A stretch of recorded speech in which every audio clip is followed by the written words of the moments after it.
ರುದ್ರಸ್ವರ ನರದ್ವೀಷ ಶತ್ರಾತ್ಮಕಸ್ಯ ವಿಷ್ಣೋರ್ವ್ಯಸ್ತಾಃ ಸಮಸ್ತಾಃ ಸಕಲ ಗುಣನಿಧಿ ಸರ್ವದೋಷವ್ಯಪೇತಃ ಪೂರ್ಣಾನಂದೋ ಅವ್ಯಯೋ ಯೋ ಗುರುಪಿ ಪರಮಶ್ಚಿಂತಯೇಂತಂ ಮಹಾಂತಂ.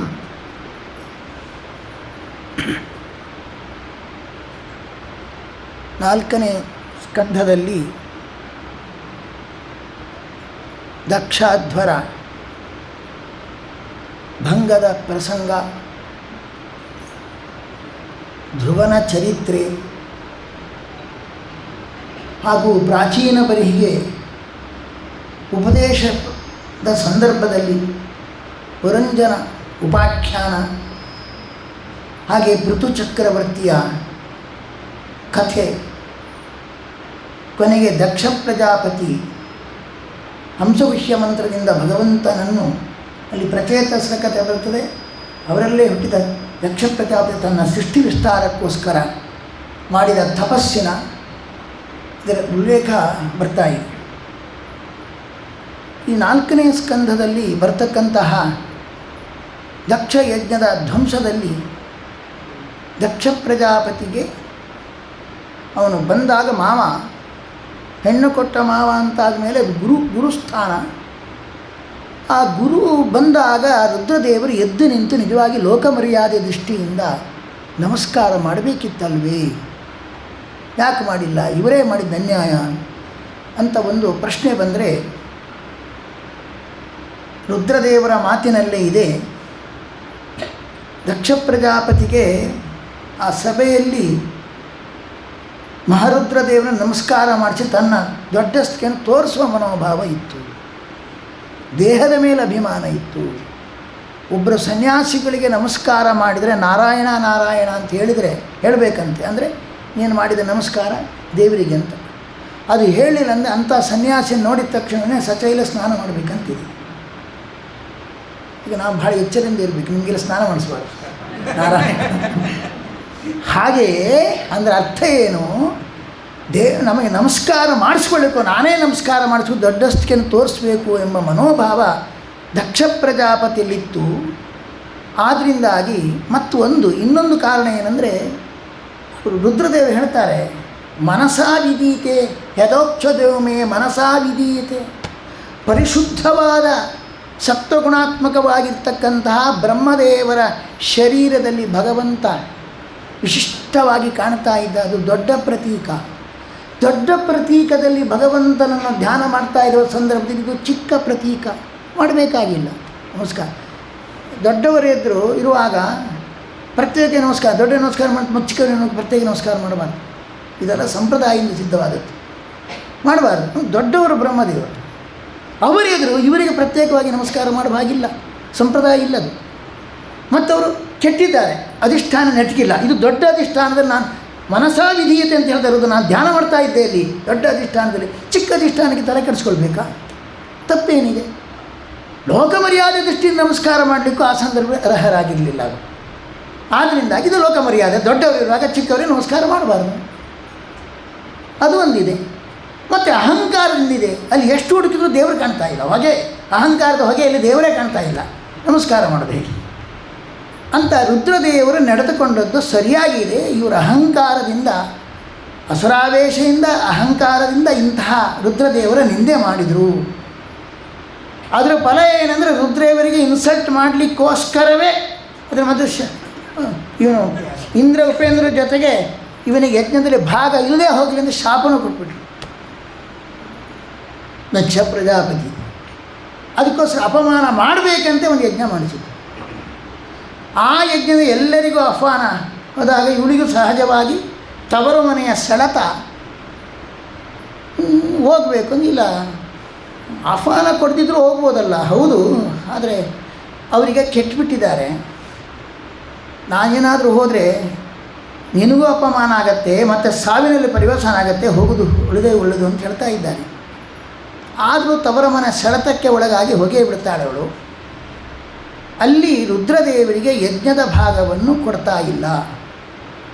ಇದರಿಂದಾಗಿ ಸತೀದೇವಿಗೆ ತುಂಬ ಮೊದಲೇ ರುದ್ರದೇವರಿಗೆ ಅಸಮಾಧಾನ ಆಗಿದೆ, ಸತೀದೇವಿಗೆ ಅಸಮಾಧಾನ ಆಗಿ ಯೋಗಾಗ್ನಿಯಿಂದ ಭಗವಂತನನ್ನು ಅಂದರೆ ಅವಳು ವಸ್ತುತಸ್ತು ತನ್ನ ಪತಿಯ ಚರಣಾರವಿಂದವನ್ನು ಮಾತ್ರ ಧ್ಯಾನ ಮಾಡಿದ್ಲು. ನಾಪರಂ ಅಂತುಂಟು, ಅದಕ್ಕೆ ಆಚಾರ್ಯ ತಾತ್ಮ ಹೇಳಿದ್ದಾರೆ, ಸೋತ್ತಮರನ್ನೆಲ್ಲ ಧ್ಯಾನ ಮಾಡಿದ್ದಾಳೆ, ಚಿಕ್ಕವರನ್ನು ಅಪರಂ ಅಂದರೆ ಅವರನ್ನು, ಪರ ಅಲ್ಲ ಅವರು, ಉತ್ತಮರಲ್ಲ, ಅವರನ್ನು ಧ್ಯಾನ ಮಾಡಿಲ್ಲ ಅಂತ ಹೀಗೆ ವ್ಯಾಖ್ಯಾನವನ್ನು ಮಾಡಿದ್ದಾರೆ. ಇಲ್ಲಂದರೆ ಭಗವಂತನ ಮಾತ್ರ ಧ್ಯಾನ ಮಾಡಿ, ಭಗವಂತನ ಧ್ಯಾನ ಮಾಡಿದ್ಬಿಟ್ರೆ ಅದು ಯೋಗ ಆಗೋದಿಲ್ಲ, ಅದು ರೋಗ ಆಗುತ್ತೆ. ದೇವರ ಧ್ಯಾನ, ಅದಕ್ಕೆ ಆಚಾರ್ಯ ಮಧ್ಯರು ಸ್ಪಷ್ಟವಾಗಿ ಹೇಳ್ತಾರೆ, ಯೋಗಾಗ್ನಿಯಿಂದ ದೇಹ ಸುಟ್ಕೊಳ್ತಾಳೆ. ಇಲ್ಲಿ ಒಟ್ಟಿಗೆ ತಾತ್ಪರ್ಯ ಇದರಿಂದ ಏನಾಯಿತು, ಕೊನೆಗೆ ದಕ್ಷ ಯಜ್ಞ ದುರಂತದಲ್ಲಿ ಪರಿವರ್ತನ ಆಯಿತು, ದೇವತೆಗಳ ಕೈಕಾಲೆಲ್ಲ ಹೋಯಿತು, ದುರಂತದಲ್ಲಿ ಪರಿವರ್ತನೆ ಆಯಿತು. ಇದಕ್ಕೆ ಇಷ್ಟೇ ತಾತ್ಪರ್ಯ, ಅರ್ಥ ತಿಳ್ಕೊಳ್ಳಿ. ಇಲ್ಲಿ ತತ್ವ ಇಬ್ಬರಿದ್ದಾರೆ, ರುದ್ರದೇವರು, ಉಮಾದೇವಿ ಅಂದರೆ ಸತೀದೇವಿ. ಇವರು ಯಾರು? ಉಮಾ ವಾಕ್ ಸಮುದ್ದಿಷ್ಟ, ರುದ್ರೋ ಮನೋರುದ್ರ ಉದಾಹೃತಃ, ತಯೋರೇತತೆ ಮಿಥುನಂ ಜ್ಞಾತ್ವ ನ ದಾಂಪಾತ್ಯಾದ್ ವಿಹೀಯತೆ ಅಂತ ಆಚಾರ್ಯ ಮೊದಲು ಹೇಳ್ತಾರೆ. ಉಮಾದಿ ಅಂದರೆ ವಾಗಭಿಮಾನಿ, ಶಿವ ಅಂದರೆ ಮನೋಭಿಮಾನಿ. ವಾಕ್ ಮನಸ್ಸನ್ನು ಕೆಡಿಸಿಕೊಂಡ್ರೆ ನಮ್ಮ ಪೂಜೆ ದೇವರಿಗೆ ಮುಟ್ಟುವುದಿಲ್ಲ, ಅದು ದುರಂತದಲ್ಲಿ ಪರಿವರ್ತನೆ. ವಾಕಂದರೆ ಯಾರು? ಉಮಾದೇವಿ. ಉಮಾದೇವಿಯನ್ನು ಕೆಡಿಸಿಕೊಂಡ ಅಂದರೆ ವಾಕನ್ನು ಕೆಡಿಸಿಕೊಂಡ. ಮನಸ್ಸು ರುದ್ರದೇವರ ಮನಸ್ಸು, ರುದ್ರದೇವನ ಕೆಡಿಸಿಕೊಂಡ ಅಂದರೆ ಮನಸ್ಸನ್ನು ಕೆಡಿಸಿಕೊಂಡ. ಮನಸ್ಸನ್ನು ವಾಕನ್ನು ಕೆಡಿಸಿಕೊಂಡ್ರೆ ನಮ್ಮ ಯಜ್ಞ ದುರಂತದಲ್ಲಿ ಪರಿವರ್ತನೆ ಆಗುತ್ತೆ, ನಮ್ಮ ಎಲ್ಲ ಸಾಧನವೂ ಕೂಡ ಸುಖಾಂತವಾಗುವುದಿಲ್ಲ ಎಂಬ ಎಚ್ಚರಿಕೆಯನ್ನು ಕೊಟ್ಟು ರುದ್ರದೇವರು, ವಿಶೇಷವಾದ ರುದ್ರದೇವರಿಗೆ ಆ ಸ್ಥಾನ ನಾವು ಕೊಡಲೇಬೇಕು. ಬಹಳ ಚೆನ್ನಾಗಿ ಹೇಳುವಂಥದ್ದು ಇದು, ಬ್ಯಾಲೆನ್ಸ್ ಇರಬೇಕು ನಮಗೆ. ಕೆಲವರು ಶಿವಪಾಷಂಡಿಗಳು, ಕೆಲವರು ವಿಷ್ಣು ಪಾಷಂಡಿಗಳು, ಇಬ್ಬರು ಗಂಗಾ ಸ್ನಾನ ಮಾಡಲ್ಲ, ದುರಾಚಾರ ತಿಳ್ಕೊಳ್ಳಿ. ಹೇಳ್ತಾನೆ, ಕೇಳಿ ಗೊತ್ತುಂಟಾ? ಕೇಳ್ತಾನೆ, ಅವರವ್ರಿಗೆ ಎಷ್ಟಿದೆ ನೋಡಿ, ಶಿವನ ಬಿಟ್ಟರೆ ಬೇರೆ ಯಾರನ್ನೂ ನಮಸ್ಕಾರ ಮಾಡೋದಿಲ್ಲ ಅಂತ. ಅದಕ್ಕೆ ಗಂಗಾ ಸ್ನಾನ ಮಾಡಲ್ಲ. ಯಾಕೆ ಶಿವಪಾಷಂಡಿಗಳು ಗಂಗಾ ಸ್ನಾನ ಯಾಕೆ ಮಾಡಲ್ಲ ಹೇಳಿ? ಹೇಗೆ ಹೇಳಿ? ವಿಷ್ಣು ಪಾದೋದಕ, ವಿಷ್ಣು ನೋಡಿದ್ರೆ ಆಗಲ್ಲ ಅವರಿಗೆ. ವಿಷ್ಣು ಪಾದೋದಕ ಅಂತ ಸ್ನಾನ ಮಾಡಲ್ಲ. ಅದಕ್ಕೆ ಯಾರು ಮಾಡಿಲ್ಲ? ಶಿವಪಾಷಂಡಿ ಆದ ಯಾರು ಮಾಡಿಲ್ಲ? ಜರಾಸಂಧ ಮಾಡಿಲ್ಲ. ಅನಾಮತ್ತಾಗಿ ಹೆಸರು ಮತ್ತೆ ಗಂಗೆಗೆ ಅವನನ್ನು ಬಲವಂತ ಮಾಗ ಸ್ನಾನ ಮಾಡಿಸಿದ್ರು, ಅದು ಬೇರೆ. ಇನ್ನು ಇವರು ಯಾಕೆ ಮಾಡಲ್ಲ? ವಿಷ್ಣು ಭಕ್ತರು, ವಿಷ್ಣು ಪಾಷಂಡಿ, ವಿಷ್ಣು ಬಿಟ್ಟರೆ ಬೇರೆ ಯಾರು ದೇವತೆಗಳನ್ನು ಆರಾಧನೆ ಮಾಡೋಲ್ಲ. ಅವರು ತಪ್ಪದು, ಅತಿರೇಕ ಅದು. ಅವ್ರು ಯಾಕೆ ಮಾಡಲ್ಲ ಅಂದರೆ ರುದ್ರದೇವರು ತಲೆಯಲ್ಲಿ ಹೊತ್ತಿದ್ದಾರೆ, ಶಿವ ನಿರ್ಮಾಲ್ಯ ಆಯಿತು ಅಂತ ಮಡಿಗೆ ಬರಲ್ಲ ಅಂತ ನೋಡಿ. ಇದುಂಟು ಅತಿ ಪಾಷಂಡಿಗಳು, ಇಬ್ಬರು ಮಾಡಲ್ಲ ಗಂಗಾ ಸ್ನಾನವನ್ನು. ಆದ್ದರಿಂದ ಇದು ಬ್ಯಾಲೆನ್ಸ್ ಇರಬೇಕು. ಪರಿವಾರತೆಯ ಗ್ರಾಹ್ಯ ಅಪಿಹೇಯ ಪ್ರಧಾನತಃ. ಪರಮಾತ್ಮ ರುದ್ರದೇವರನ್ನು ಸರ್ವಾತ್ಮನ ಬಿಟ್ಟು ಬಿಡಬಾರ್ದು, ಸರ್ವೋತ್ತಮತ್ವೇನ ಅವರನ್ನು ಆರಾಧನೆ ಮಾಡಬಾರ್ದು, ಮಾಡಬಾರ್ದು. ಮತ್ತು ಪರಿವಾರತೆಯ ಗ್ರಾಹ್ಯ, ಭಗವಂತ ಸರ್ವೋತ್ತಮ, ರುದ್ರದೇವರು ಅವನ ಪರಿವಾರದವರು ಅಂತ ಖಂಡಿತವಾಗಿ ಮಾಡಬೇಕು. ಮಾಡಲಿಲ್ಲ ಅಂದರೆ ಉದ್ಧಾರ ಆಗುವುದಿಲ್ಲ. ಆಚಾರ್ಯ ಮಧ್ವರು ಒಂದು ಮಾತನ್ನು ಹೇಳ್ತಾರೆ, ಶಿವಪಂಚಾಕ್ಷರಿ ಜಪದ ಬಗ್ಗೆ ನಮಗೆ ಹೆಚ್ಚಿನ ಮಂದಿಗೆ ಅದರಲ್ಲಿ ಆಸಕ್ತಿ ಇಲ್ಲ. ಗಾಯತ್ರಿ ಮಂತ್ರ ಜಪ ಮಾಡೋದೇ ಒಂದಾಗಿಬಿಟ್ಟಿದೆ. ನಾರಾಯಣ ಅಷ್ಟಾಕ್ಷರ ಮಂತ್ರ ಜಪ ಉಪದೇಶ ಆಗಬೇಕು, ಇಲ್ಲೆಲ್ಲ ನಡೀತದನ್ನು ನೋಡಬೇಕು. ಕೆಲವರು ವಸ್ತುತ ಗಾಯತ್ರಿ ಮಂತ್ರ ಉಪದೇಶ ಮಾಡಿ ಬಿಟ್ಬಿಡ್ತಾರೆ. ಆ ದಿವಸ ನಾರಾಯಣ ಅಷ್ಟಾಕ್ಷರ ಮಂತ್ರ ಉಪದೇಶ ಮಾಡಬೇಕು. ಅಷ್ಟೇ ಅಲ್ಲ, ಆಚಾರ್ಯ ಹೇಳ್ತಾರೆ ಶಿವಪಂಚಾಕ್ಷರಿ ಮಂತ್ರ ಜಪವು ಅತ್ಯವಶ್ಯಕ. ಆ ಸಂದರ್ಭದಲ್ಲಿ ಹೇಳ್ತಾರೆ, ಅವಳು ಪಾರ್ವತಿ ಹೇಳ್ತಾಳೆ, ಸತೀದೇವಿ ಏನು ಬ್ರಹ್ಮ ರಸಾವಾರ್ತಿಭಿ ಮನೋ ಅಲಿಭಿ ಮಹತಾಂ ಸನಕಾದಿ ಮುನಿಗಳಿರ್ತಾರೆ. ಅವರ ಮನಸ್ಸಂದರೆ ದುಂಬಿ ಇದ್ದ ಹಾಗೆ. ದುಂಬಿ ಅಂತಿರ್ತಕ್ಕಂಥ ಮನಸ್ಸಿನಿಂದ ವೇದದ ಪುಷ್ಪದ ಮಕರಂದ, ಭಗವಂತನ ಗುಣ ಮಕರಂದ ರಸವನ್ನು ಆಸ್ವಾದನೆ ಮಾಡಬೇಕಂತ ಅವರ ಮನಸ್ಸೆಂಬ ದುಂಬಿ ಮುಗಿ ಬೀಳ್ತಾ ಇರ್ತದೆ. ಅಂಥ ಸಂದರ್ಭದಲ್ಲಿ ಮಡಿಯಾಗಿರ್ತಕ್ಕಂಥ ಸನ್ಯಾಸಿಗಳಾದಂತಹ ಸನಕಾದಿ ಮುನಿಗಳು ಈ ರುದ್ರದೇವರು ಪಿಶಾಚಿಯಂತೆ ಒದ್ದ ಚರಿಯನ್ನು ತೋರಿಸ್ತಕ್ಕಂಥ ರುದ್ರದೇವರು ಸ್ಮಶಾನದಲ್ಲಿ ಓಡಾಡಿರ್ತಾರೆ. ಸ್ಮಶಾನದ ಭಸ್ಮ ಎಲ್ಲ ಮೆಚ್ಕೊಂಡಿರುತ್ತೆ. ಪಾದದಲ್ಲಿ ಅಂಥ ಪಾದಧೂಳಿಯನ್ನು ತಲೆಯಲ್ಲಿ ಹೊತ್ತು ಪಾಠ ಕೇಳ್ತಾ ಕೂತ್ಕೊಂಡಿದ್ದಾರೆ. ಅವ್ರಿಗೆ ಗೊತ್ತಿಲ್ವಾ? ಸ್ಮಶಾನದಲ್ಲಿ ಓಡಾಡೋದು ಗೊತ್ತಿಲ್ವಾ? ಜಟಾಭಸ್ಮ ಧಾರಣೆ, ಜಟ ಕೆದರ್ಕೊಂಡಿರ್ತಾರೆ, ಚಿತಾಭಸ್ಮ ಧಾರಣೆ ಮಾಡ್ತಾರೆ, ಈ ಪ್ರದೋಷಗಾಲಲ್ಲಿ ಓಡಾಡ್ತಾ ಇರ್ತಾರೆ, ಸ್ಮಶಾನದಲ್ಲಿ ಓಡಾಡ್ತಾ ಇರ್ತಾರೆ. ಅವ್ರಿಗೆ ಗೊತ್ತಿಲ್ಲ ಈ ರೀತಿಯಾಗಿ ಮಾಡ್ತಾರೆ. ಆದರೂ ಯಾಕೆ ಅವರು ಮಾಡ್ತಾರೆ? ಅವರು ಪಾದಧೂಳಿಯನ್ನು ತಲೆಯಲ್ಲಿ ಹೊತ್ತು ಮಾಡ್ತಾರಲ್ಲ, ಅವ್ರಿಗೆ ಗೊತ್ತಿಲ್ಲವೇನೋ? ಹಾಗಾದರೆ ರುದ್ರದೇವರು ಪಿಶಾಚಿಯಂತೆ ಬರ್ತಿದ್ದಾರೆ. ಮೈಲಿಗೆ ಅಲ್ವ ಅವರು? ಮಡಿ ಬರ್ತಾರ? ಚಿತಾಭಸ್ಮ ಧಾರಣೆ ಮಾಡಿ ಮಡಿಗೆ ಬರ್ತಾರೆ, ಕಪಾಲ ಧಾರಣೆ ಮಾಡಿದ್ದಾರೆ, ತಲೆ ಬುರುಡೆ ಎಲ್ಲ. ಹೇಗೆ ಮಡಿ ಬರ್ತಾರೆ ಹೇಳಿ? ನಾವು ಯಾಕೆ ಮಾಡಬೇಕಾಗಿಲ್ಲ ಅಂದರೆ ಅಲ್ಲಿ ಉಂಟು ಉತ್ತರ. ಪಿಶಾಚರ್ಯಾಂ ಅಚರತ್ ಶಿವ. ಯಾಕೆ ಅಂದರೆ ಒಂದು ಸತಿ ತ್ರಿಪುರಾಸುರರನ್ನು ಸಂಹಾರ ಮಾಡೋ ತ್ರಿಪುರ, ಅದರೆಲ್ಲ ಅಸುರರು ಸೇರ್ಕೊಂಡಿದ್ದಾರೆ. ಅದನ್ನು ದಹನ ಮಾಡುವ ಸಂದರ್ಭದಲ್ಲಿ ಆ ಪುರದೊಳಗೆ ಒಬ್ಬಳು ಗರ್ಭಿಣಿ ಸ್ತ್ರೀ ಇದ್ಲಂತೆ, ಸತ್ತೋಗ್ಬಿಟ್ಟು. ಗರ್ಭಿಣಿ ಸ್ತ್ರೀ ಹತ್ಯೆ ಆಯಿತು. ರುದ್ರದೇವರಿಗೆ ಗರ್ಭಿಣಿ ಸ್ತ್ರೀ ಹತ್ಯೆಯಿಂದ ಯಾವ ದೋಷವೂ ಇಲ್ಲ. ಅವರು ಪರಮ ರುದ್ರ ಪದವಿಯಲ್ಲಿ ಇದ್ದವರು, ಮಹಾ ಅಪರೋಕ್ಷ ಜ್ಞಾನಿಗಳು, ಅವ್ರಿಗೆ ಏನೂ ಇಲ್ಲ, ಲೆಕ್ಕಕ್ಕೆ ಇಲ್ಲ. ಆದರೂ ಕೂಡ ಭಗವಂತನ ಒಂದು ಚರ್ಯೆ. ಒಬ್ಬ ಭೃತ್ಯನಾದವನು ಅಪರಾಧ ಮಾಡಿದರೆ ಸ್ವಾಮಿಯಾದವನು ಶಿಕ್ಷೆ ಕೊಡಬೇಕು ಅಂತ ವಿಡಂಬನೆ ಮಾಡ್ತಾನೆ, ಲೋಕವನ್ನು ಅನುಕರಣೆ ಮಾಡ್ತಾ ಇದ್ದಾನೆ. ಅದಕ್ಕೆ ಇವರು ಭೃತ್ಯರಂತೆ ವರ್ತಿಸ್ತಾ ಇದ್ದಾರೆ. ಭಗವಂತ ಸ್ವಾಮಿಯಾಗಿ ಹೇಳ್ತಾನೆ, ನೋಡು ಈ ರೀತಿಯಾಗಿ ಮಾಡಿದ್ಯಲ್ಲ, ನೀನು ಪಿಶಾಚರ್ಯದಲ್ಲಿ ಇರಬೇಕು, ಪಿಶಾಚಿ ಜೊತೆಗೆ ಓಡಾಡಬೇಕು, ಪಿಶಾಚಿ ಅಂತ ಇರಬೇಕು, ತಲೆ ಕೆದರ್ಕೊಂಡು ಇಡಬೇಕು, ಸ್ಮಶಾನದಲ್ಲಿ ಓಡಾಡಬೇಕು ಅಂತ ಭಗವಂತ ಆದೇಶ ಕೊಟ್ಟಂತೆ. ದೇವರ ಆದೇಶ ಕೊಟ್ಟಾಗ ಏನು ಮಾಡಿದರೂ ಕೂಡ ಅದು ಸರಿ, ಅದು ಧರ್ಮ. ದೇವರ ಆದೇಶಕ್ಕೆ ತಲೆಬಾಗಿ ಮಾಡ್ತಾ ಇದ್ದಾರೆ ಅಂದ ಅವರು ಮಡಿಗೆ ಬರ್ತಾರೆ. ಯಾರು? ರುದ್ರದೇವರು. ಹಾಗಾಗಿ ಅಂಥ ರುದ್ರದೇವರ ಪಾದಧೂಳಿಯನ್ನು ತಲೆಯಲ್ಲಿ ಹೊತ್ತು ಅವರ ಮುಖದಿಂದ ವೇದದ ಆ ಗುಣರಸ ಮಕರಂದವನ್ನು, ಭಗವಂತನ ಗುಣರಸ ಮಕರಂದವನ್ನು ಹೀರ್ತಾ ಇದ್ದಾರೆ. ಅವರಿಗೆ ಗೊತ್ತಿಲ್ವೇನೋ? ಹಾಗಾಗಿ ಅದು ದೋಷವೇ ಅಲ್ಲ ರುದ್ರದೇವರಿಗೆ. ಪರಮಾತ್ಮನ ಆದೇಶವನ್ನು ಮಾಡಿದ್ರಿಂದ ರುದ್ರದೇವರಿಗೆ ದೋಷ ಅಲ್ಲ ಅಂತ. ಆ ಸಂದರ್ಭದಲ್ಲಿ ಶ್ರೀಮನ್ ಮಧ್ವಾಚಾರ್ಯ ಒಂದು ಮಾತು ಹೇಳ್ತಾರೆ, ನಮಗೆಲ್ಲರೂ ಕಣ್ಣು ತೆರೆಸುವಂಥದ್ದು. ನಾವೆಲ್ಲ ಮಾತುರು ವಿಷ್ಣು ಪಾಷಂಡಿಗಳಲ್ಲ. ಯಾಕೆಂದರೆ ಬೇರೆ ದೇವತೆಗಳು ತುಂಬ ಮಹತ್ವ ಕೊಡ್ತಾರೆ. ಆಚಾರ್ಯ ಈ ಮಾತನ್ನು ಚೆನ್ನಾಗಿ ಹೇಳಬೇಕು. ಹೇಳ್ತಾರೆ ಆಚಾರ್ಯ ಮಧ್ವರು, ಸುಪರ್ಣ ಶೇಷ ಬ್ರಹ್ಮೇಶ ವಿಷ್ಣು ರುದ್ರಂ ವಿನಾರುದ್ರಂ ರಥೇ ನಮಂತ್ಯಯೋ ರುದ್ರಂ ಕ ಏವ ಪುರುಷಾರ್ಥವಾತ್. ಬ್ರಹ್ಮ ಸುಪರ್ಣ ಶೇಷ ವಿಷ್ಣು ಶ್ರಿಯಂ ಗಿರಂ ತಥಾ ರಥೇ ನಮಂತಿ ರುದ್ರಂ ಕ ಏವ ಪುರುಷಾರ್ಥಭಾಕ್ ಅಂತ. ಬ್ರಹ್ಮದೇವರು ಮತ್ತು ಶೇಷದೇವರು, ಗರುಡದೇವರು, ಲಕ್ಷ್ಮೀದೇವಿ, ಪರಮಾತ್ಮ, ಭಾರತೀ ಸರಸ್ವತರು ಬಿಟ್ಟು ಬೇರೆ ಯಾರು ದೇವರಿಗೆ, ರುದ್ರದೇವರಿಗೆ ನಮಸ್ಕಾರ ಮಾಡೋದಿಲ್ಲ. ಅವರು ಯಾರು ತಾನೇ ಪುರುಷಾರ್ಥವನ್ನು ಹೊಂದಲಿಕ್ಕೆ ಸಾಧ್ಯ.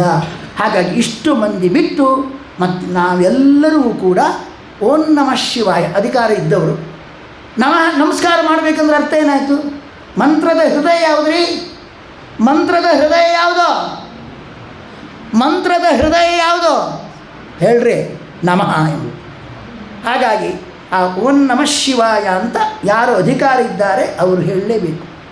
ಬೇರೆಯವರ ಶಿವನಿಗೆ ನಮಸ್ಕಾರ ಅಂತ ಓಂಕಾರ ಆದಿ ಅಧಿಕಾರ ಇದೆ. ದೇವರಿಗೆ ನಮಃ ಶಿವ ನಮಃ ಅಂತ ಶಿವನಿಗೆ ನಮಸ್ಕಾರ ಸಲ್ಲಿಸಲೇಬೇಕು. ಶಿವನಿಗೆ ನಮಸ್ಕಾರ ಸಲ್ಲಿಸಿಲ್ಲ ಅಂತಾದರೆ ಪುರುಷಾರ್ಥೆ ನಾವು ಹಾಗೆ ಆಗುವುದಿಲ್ಲ ಅಂತ ಹೇಳೋ ಮೂಲಕ ಶಿವಪಂಚಾಕ್ಷರ ಜಪವನ್ನು ತೈಲಧಾರೆಯಂತೆ ಹರಿಯಲ್ಲಿ ಮನಸ್ಸು ಕೊಡು ಅಂತ ಯಾರನ್ನು ಕೇಳಬೇಕು? ಶಿವನನ್ನು ಕೇಳಬೇಕಾದ್ರೆ ತೈಲಧಾರೆಯಂತೆ ದೇವರಲ್ಲಿ ಹರಿ ಮನಸ್ಸು ಹೇಳಬೇಕಾದ್ರೆ ವಿದ್ಯಾರ್ಥಿಗಳಿಗೆ ವಿದ್ಯಾ ಕಾಮಸ್ತು ಗಿರೀಶಂ ಅಂತ ಹೇಳ್ತಾರೆ. ಎಲ್ಲ ಎಷ್ಟು ಮಂದಿ ತಾಯಂದಿರು ಬಂದಿಲ್ಲಿ ಹೇಳ್ತಾರೆ, ಅಯ್ಯೋ ನನ್ನ ಮಗ ಓದುವುದೇ ಇಲ್ಲ ಅಂತ. ಓದಲಿಕ್ಕೆ ಮನಸ್ಸು ಬರಲ್ಲ. ಯಾಕೆ? ಮನಸ್ಸು ಕೊಡೋನು ಯಾರು? ಯಾರ್ರೀ? ಶಿವ. ಶಿವ ಮನಸ್ಸಿಗೆ ಮನಸ್ಸು ಓದ್ಕೊಟ್ರೆ ಓದ್ತಾನೆ, ಪಾಸ್ ಆಗ್ತಾನೆ. ವಿದ್ಯಾ ಕಾಮಸ್ತು ಗಿರೀಶಂ. ವಿದ್ಯೆ ಬೇಕಾ ನಿಮ್ಮ ಮಕ್ಕಳಿಗೆ? ಅಧ್ಯಾತ್ಮ ವಿದ್ಯೆ ಮಾತ್ರ ಅಲ್ಲ, ಪಾರತ್ರಿಕ ಈ ಲೌಕಿಕ ವಿದ್ಯೆ ಬೇಕಾದರೂ ಈ ಏಕಾಂತತೆ ಇದ್ದರೆ ಮನಸ್ಸು ವ್ಯಗ್ರವಾಗಿರುತ್ತೆ, ಓದುವುದೇ ಇಲ್ಲ. ಶಿವಪಂಚಾಕ್ಷರ ಜಪ ಮಾಡಿಸಿ, ನೀವು ತಂದೆ ಅದನ್ನು ಮಾಡಲಿ, ಮನಸ್ಸು ಕೊಡ್ತಾನೆ ಅನ್ನೋದ್ರ ವಿದ್ಯಾವಂತನಾಗ್ತಾನೆ. ಇದಕ್ಕೆ ಹಾಗಾಗಿ ಓಂ ನಮಃ ಶಿವಾಯ ಮಂತ್ರ ಜಪ ಅಧಿಕಾರ ಇದ್ದವರು ಮಾಡಲೇಬೇಕು. ಮಕ್ಕಳ ವಿದ್ಯಾಭ್ಯಾಸ ಸರಿಯಾಗಿ ಆಗಬೇಕಾದ್ರೆ ತಿಳ್ಕೊಳ್ಳಿ. ಅದಕ್ಕೆ ಹೇಳಿದ್ದು ವಿದ್ಯಾ ಕಾಮಸ್ತು ಗಿರೀಶಂ. ವಿದ್ಯೆ ಬೇಕಾ? ರುದ್ರದೇವರನ್ನು ಶಿವಪಂಚಾಕ್ಷರ ಮೂಲಕ ಆರಾಧನೆ ಮಾಡಿರಿ ಅಂತ. ಅದು ಮೋಕ್ಷಕ್ಕೂ ಮುಖ್ಯ, ಲೌಕಿಕ ವಿದ್ಯೆಗೂ ಮುಖ್ಯ, ಆಧ್ಯಾತ್ಮ ವಿದ್ಯೆಗೂ ಮುಖ್ಯ ರುದ್ರದೇವರ ಆರಾಧನೆ. ಅದಕ್ಕೆ ಶಿವಪಂಚಾಕ್ಷರ ಮಂತ್ರವನ್ನು ಎಲ್ಲರೂ ಜಪಿಸಬೇಕು. ರುದ್ರದೇವರನ್ನು ಅವರು ಬೇರೆಯವರು ಯಥಾಯೋಗ್ಯವಾಗಿ ಪದ್ಯಗಳಿಂದ ಆ ರುದ್ರದೇವರಿಗೆ ನಮಸ್ಕಾರ ಸಲ್ಲಿಸಲೇಬೇಕು ಎಂಬ ಹಾಗಾಗಿ ನಾವು ವಿಷ್ಣು ಪಾಷಂಡಿಗಳೆಲ್ಲ ರುದ್ರದೇವರಿಗೆ ಆ ಸ್ಥಾನದಲ್ಲಿ ಗುರುಸ್ಥಾನದಲ್ಲಿ ಅವರಿಗೆ ಮನ್ನಣೆಯನ್ನು ಕೊಡಲೇಬೇಕು. ಇದು ನಮಗೆ ಈ ಒಂದು ವಿಶಿಷ್ಟವಾದಂತಹ ಈ ದಕ್ಷಾಧ್ವರ ಪ್ರಕರಣದಿಂದ ನಮಗೆ ಅರ್ಥವಾಗ್ತಾ ಇದೆ. ಅಲ್ಲಿ ದಕ್ಷಾಧ್ವರ ಪ್ರಕರಣದಲ್ಲಿ ಎಲ್ಲ ನಮಗೆ ಒಂದು ವಿಚಿತ್ರವಾಗಿ ಕಾಣುತ್ತೆ. ಅಲ್ಲಿ ದಕ್ಷ ಪ್ರಜಾಪತಿ ಶಾಪ ಕೊಟ್ಟದ್ದು ರುದ್ರದೇವರಿಗೆ, ಮತ್ತು ನಂದಿ ದಕ್ಷನಿಗೆ ಶಾಪ ಕೊಟ್ಟದ್ದು. ದಕ್ಷನಿಗೆ ನಂದಿ ಕೊಡ್ತಾನಲ್ಲ ದಕ್ಷನಿಗೆ ಶಾಪ. ತತ್ವ ವಿಮುಖರಾಗಲಿ, ಈ ಎಲ್ಲ ಬ್ರಾಹ್ಮಣರಿದ್ದಾರಲ್ಲ ಇವರು ಸಂಸಾರಿಗಳಾಗಲಿ, ಅವನ ತತ್ವಜ್ಞಾನ ವಿಮುಖನಾಗಲಿ, ಎಲ್ಲ ಕಾಮ್ಯ ಕರ್ಮದಲ್ಲಿ ಆಸಕ್ತರಾಗಿ ಬೇಡ್ಕೊಂಡು ಎಲ್ಲ ತಿನ್ನಲಿ ಹೀಗೆಲ್ಲ ಹೇಳಿಬಿಟ್ಟಿದ್ದಾನೆ. ಯಾರಿಗೆ? ಇದು ಭೃಗು ಮೊದಲಾದ ಕಡೆಯವರಿಗೆ. ಅದಕ್ಕೆ ಇಂಥದ್ದು ನಂದಿಕೇಶ್ವರಿಗೆ ಶಾಪ ಕೊಡೋದು, ದಕ್ಷ ಪ್ರಜಾಪತಿ ಶಾಪ ಕೊಡೋರು, ಮಾನವರ್ಯಾದಿ ಬಿಟ್ಟವರು ಇವರೆಲ್ಲ ಅಂತ ಭಾವನೆ ಬಂದುಬಿಡುತ್ತೆ.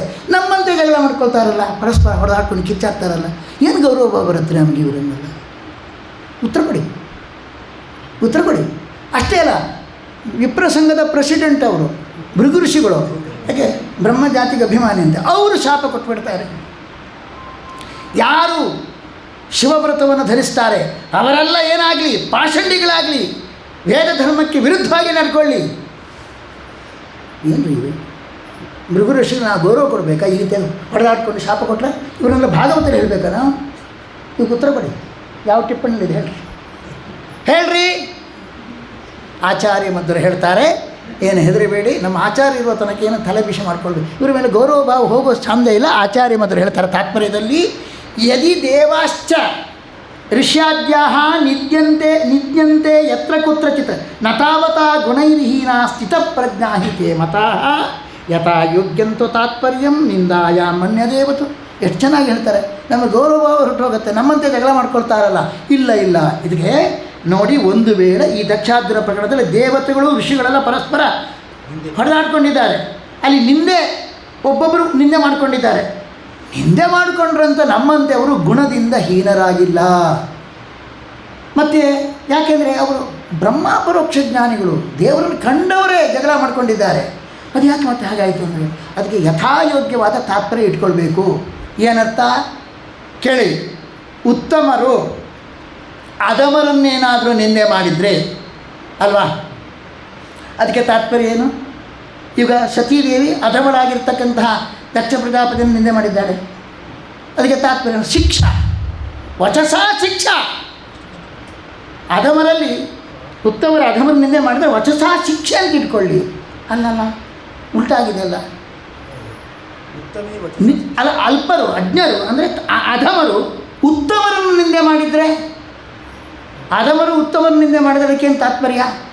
ಅದು ಅಸುರಾವೇಶದಿಂದ ಮಾಡಿದ್ದು, ವಾಸ್ತವಿಕ ಅಲ್ಲ, ಅದು ಅವರ ದೋಷ ಅಲ್ಲ, ಅಸುರಕೃತ ದೋಷ ಅಂತ ಹೀಗೆ ತಾತ್ಪರ್ಯ ಇಟ್ಕೊಳ್ಬೇಕೇ ವಿನಃ ಅವ್ರನ್ನೆಲ್ಲ ಮಾನ ಮರ್ಯಾದೆ ಅವರವರು ತಕ್ಕೊಂಡು ಮಾತಾಡಿದ ನಾವು ಅವರಿಗೆ ಗೌರವ ಕೊಡಬಾರ್ದು ಅಂತ ಏನಲ್ಲ. ಅದರ ತಾತ್ಪರ್ಯ ಹೀಗಿದೆ, ಉತ್ತಮರಾದವರು ಅಧಮನ್ನು ನಿಂದೆ ಮಾಡಿದರೆ ಅದು ವಚಸಾ ಶಿಕ್ಷಾ.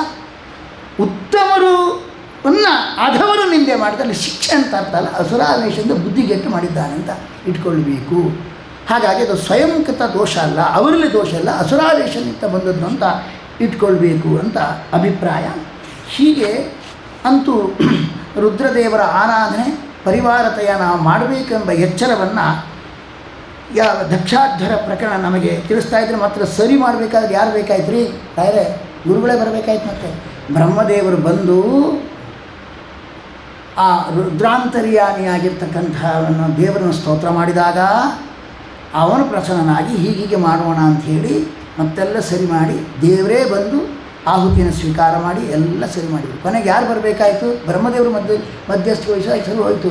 ಹೀಗೆ ಏನಾದರೂ ನಾವು ಎಡವಟ್ಟು ಮಾಡ್ಕೊಂಡಿದ್ರೆ ಕಡೆಗೆ ಅದನ್ನು ತಿದ್ದಿ ಸರಿಯಾಗಿ ದಾರಿಗೆ ಬರುವವರು ಯಾರು? ಜಗದ್ಗುರುಗಳಾದ ಬ್ರಹ್ಮದೇವರು ವಾಯುದೇವರು ಅಂತ ತಿಳ್ಕೊಳ್ಳಿ.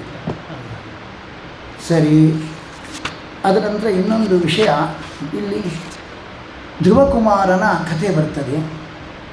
ಸರಿ, ಧ್ರುವಕುಮಾರ ಅಪಮಾನವಾದರೆ ಒಳಿತು ಅಲ್ವಾ? ಚಿಕ್ಕ ಮಗು, 5 ವರ್ಷದ ಕೂಸು, ಅಪಮಾನದಿಂದ ಕ್ಷಾತ್ರ ತೇಜಸ್ಸು, ನನಗೆ ಸೀಟ್ ಸಿಗಲಿಲ್ಲ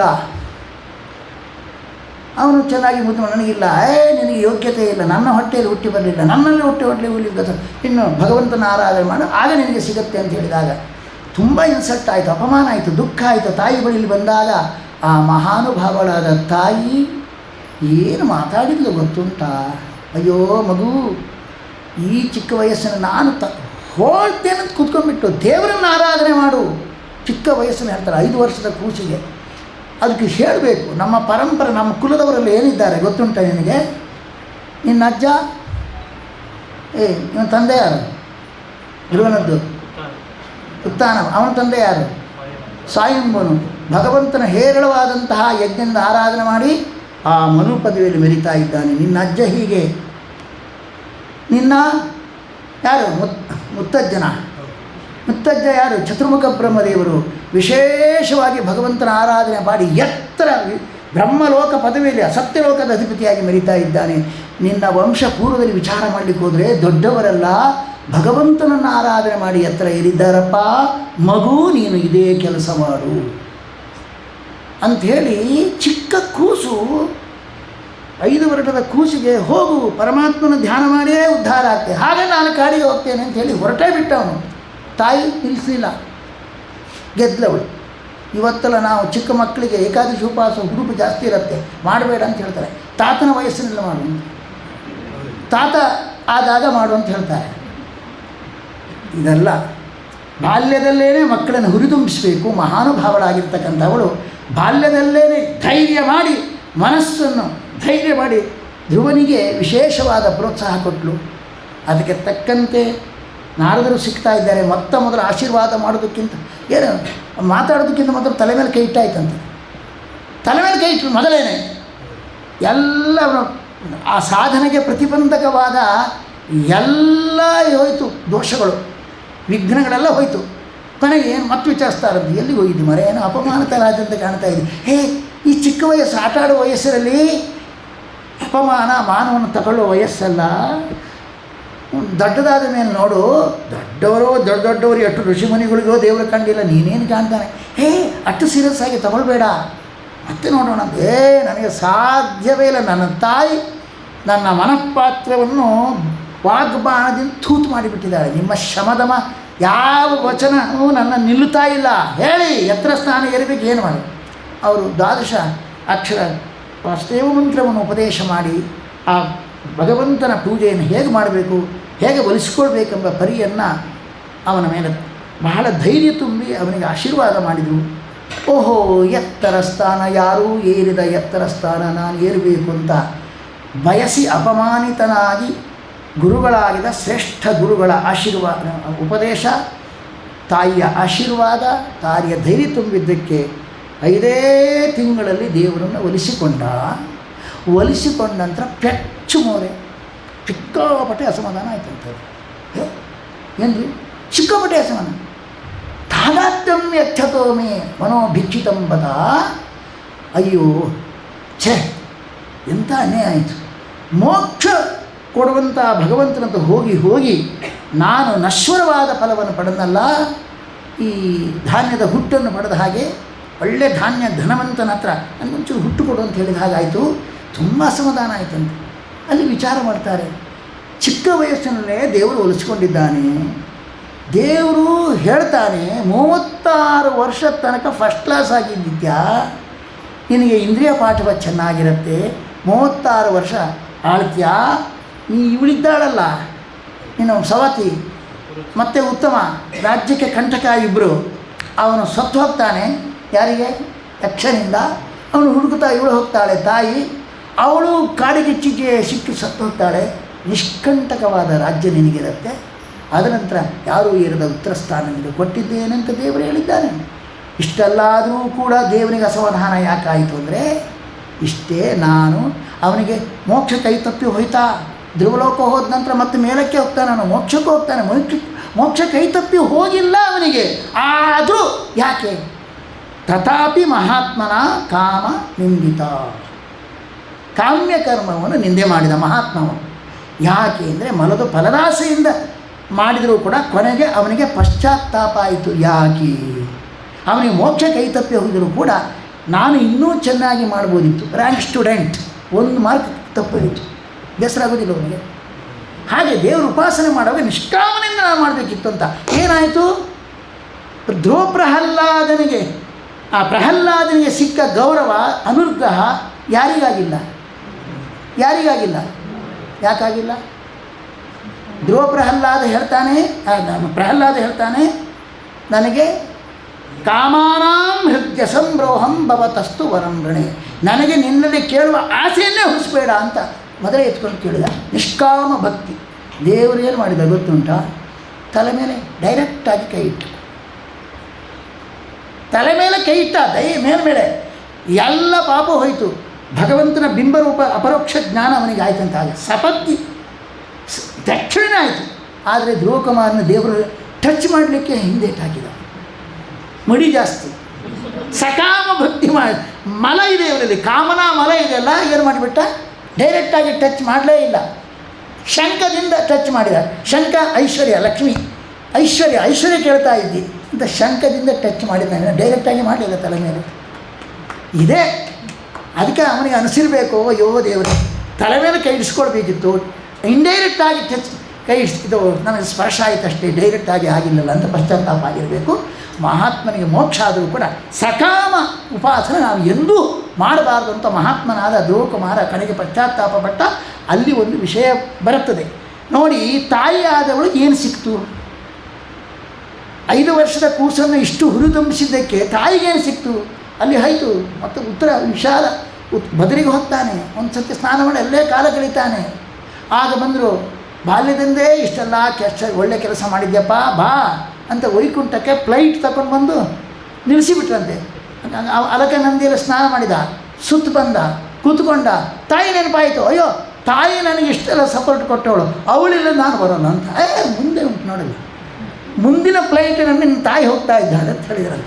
ಅಂದರೆ ಅರ್ಥ ಏನು? ಒಬ್ಬ ಮಗನನ್ನು ಈ ಚಿಕ್ಕ ವಯಸ್ಸಿನಲ್ಲಿ ವಿಶೇಷವಾದ ವಿಷ್ಣು ಭಕ್ತಿ ಅದನ್ನು ತೊಡಗಿಸಿದರೆ ಅದರ ಪಾಲು ಪೋಷಕರಿಗೆ ಸಿಕ್ಕೇ ಸಿಗತ್ತೆ ಎಂಬುದಕ್ಕೆ ಉತ್ತಮ ನಿದರ್ಶನ ಯಾರು? ಧ್ರುವಕುಮಾರ್. ಇಷ್ಟೆಲ್ಲ ಕಥೆ ಕೇಳಿದ್ರು ಕೂಡ ತಾಯಿ ಅಂದರೆ ಬದಲಾಗಬೇಕಲ್ವ? ಆಗಬೇಕು. ಇದು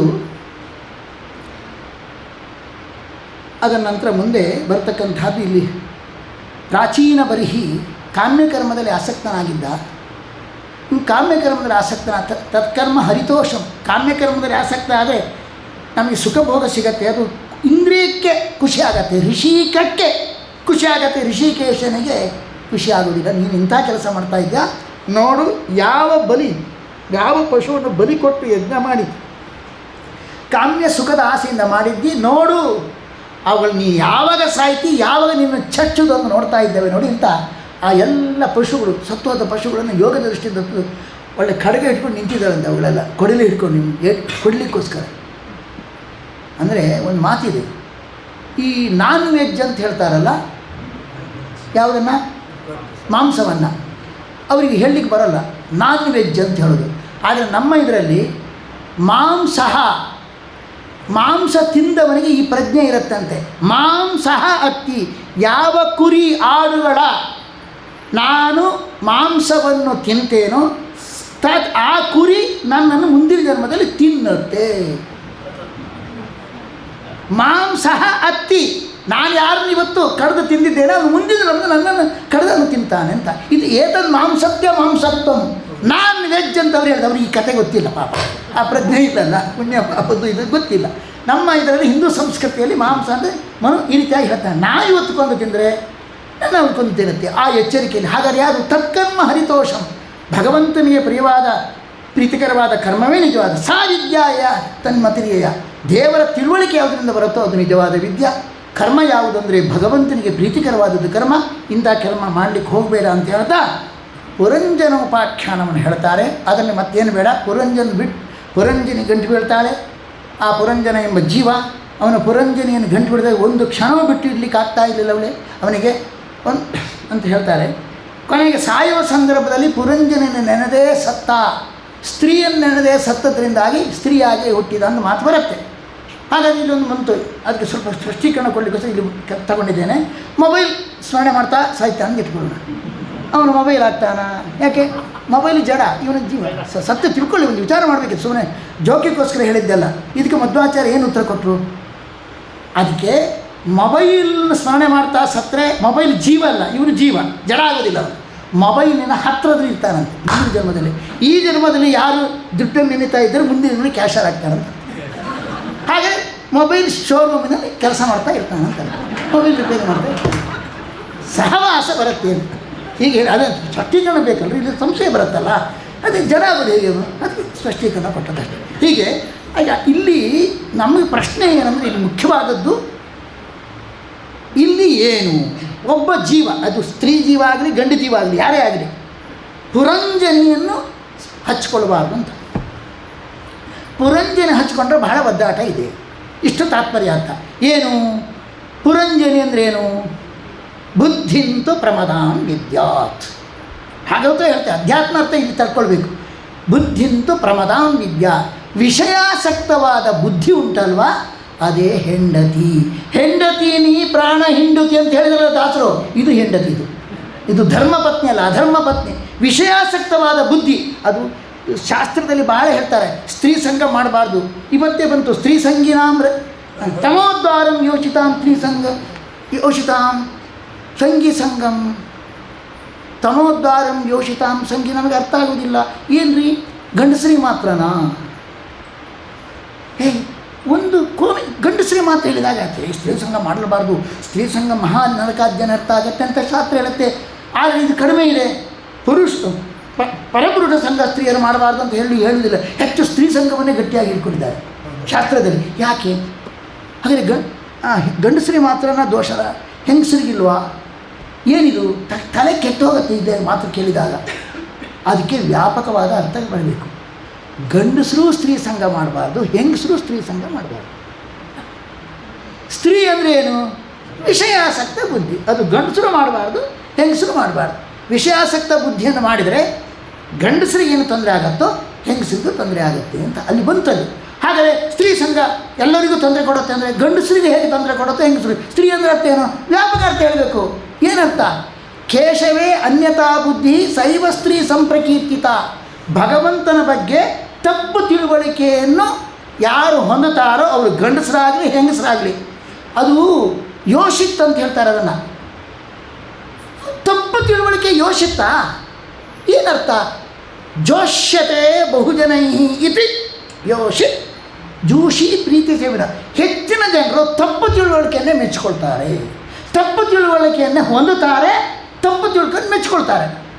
ಒಳ್ಳೆ ತಿಳುವಳಿಕೆಯನ್ನು ಮೆಚ್ಚುವುದಿಲ್ಲ, ಒಳ್ಳೆ ತಿಳ್ಕೊಂಡು ಅದನ್ನು ಹೊಂದುವುದೂ ಇಲ್ಲ, ಮೆಚ್ಚಿಕೊಳ್ಳುವುದಿಲ್ಲ.